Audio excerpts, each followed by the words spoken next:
Welcome back to table partitioning.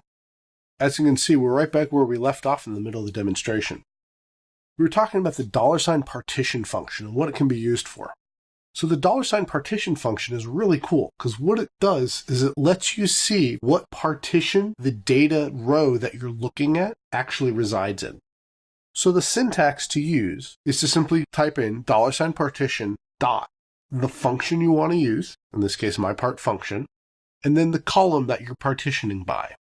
So in this case, I'm just going to dump all the data from the order history table, specifying all the columns, and then the $partition function, and I've aliased that column as partition number. When I execute that statement, I get all my rows along with this new column, partition number, which tells me what partition number all my data is currently residing in.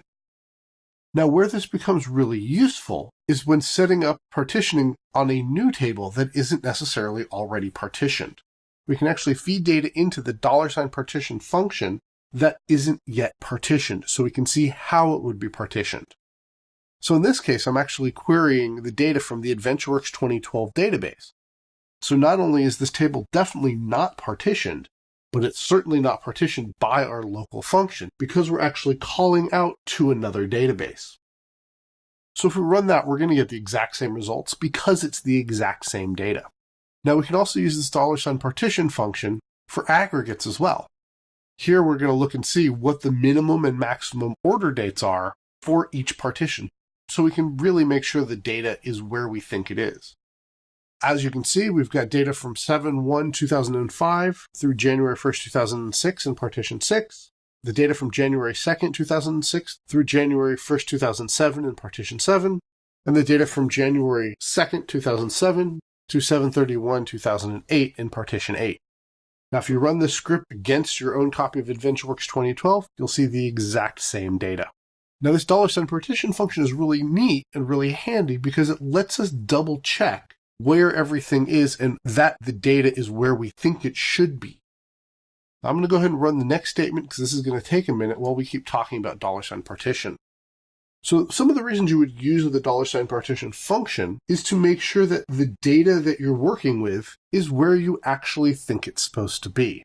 When we're dealing with large data warehousing tables, which is typically where we use table partitioning, we don't want to move 1 billion rows into a table partitioning structure just to find out it's the wrong structure.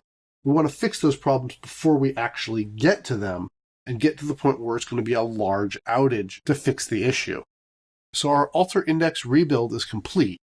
This alter index statement may not run as fast on your machine as it did on mine. I've got a flash drive, so this table is fairly large. So if you run this and it takes more than the 5 seconds that it takes my management studio, that's to be expected. So the reason we did that is because we want to look at dbcc-ind and see how the data is actually laid out. So dbcc-ind is a fairly undocumented system function that lets us look at the actual pages that make up an object. So in this case, I've run dbcc-ind for the partition demo database for the order history 2 table. And you can see that the data is partitioned even at this level.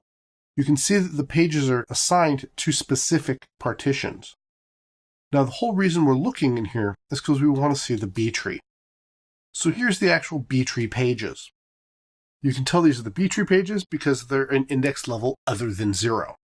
Index level 0 is the data pages. Index levels 1 and higher are the actual tree or the navigation portion. The reason I wanted to look at that is because now I want to scroll down to partition 7 and see where that data is stored.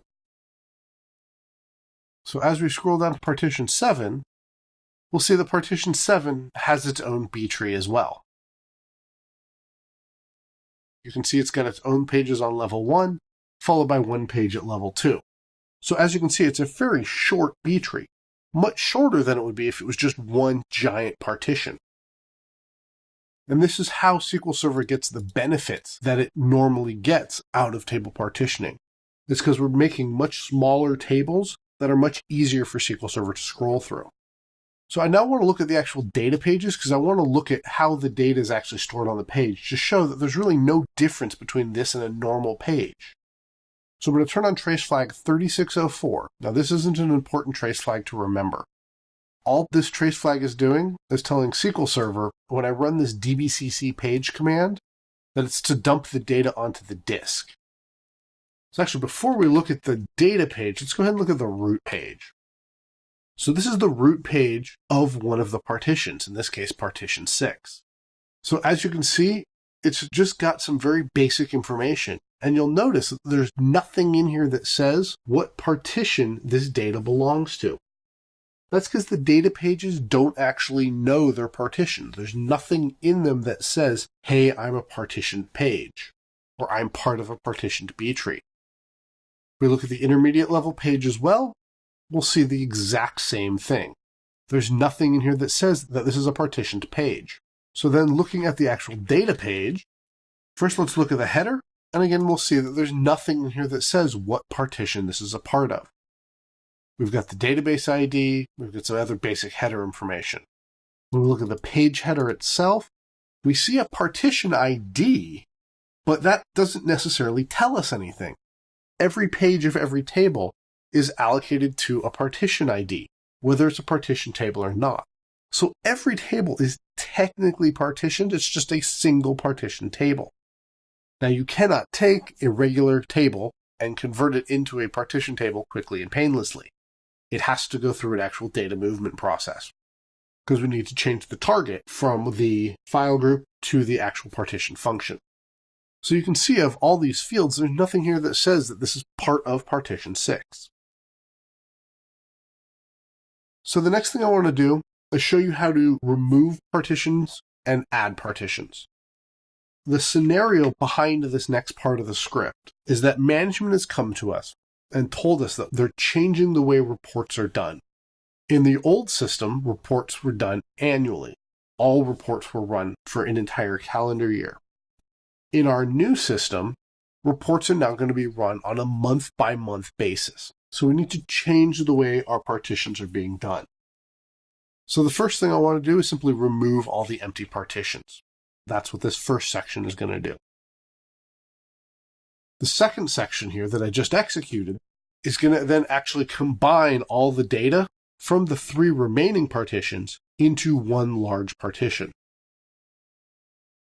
So if I look at my $partition function, I'll see that all my data is now part of partition 1.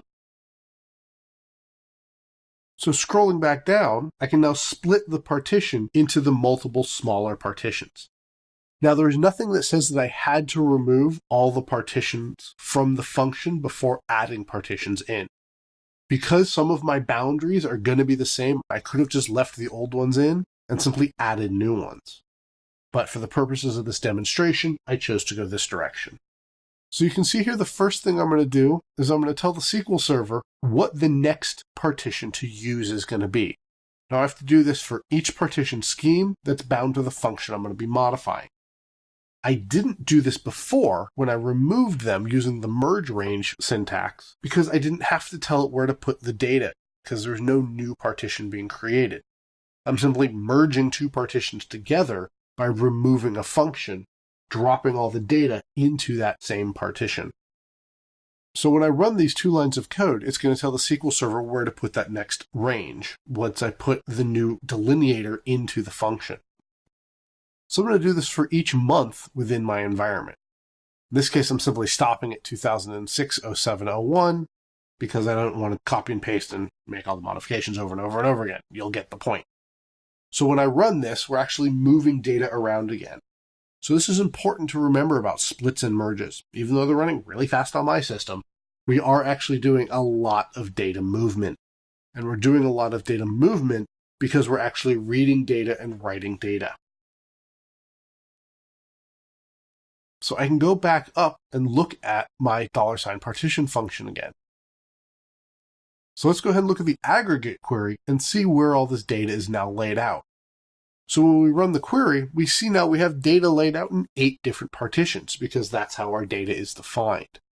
So we've now changed our partitions to being more based on a monthly basis. Now these aren't necessarily perfect because I'm using range left and I'm doing it based on single day values. I would technically need to back these values up by 3 milliseconds so that the partition ranges were the end of the prior month. but you get the point with the demonstration. So in summary, 2 additional objects have to be created when we're creating partition tables. We need to create the partition scheme and the partition function. Other than that, the table is basically created as normal. With a normal create table statement, we just change the target from being a file group to being a partition function.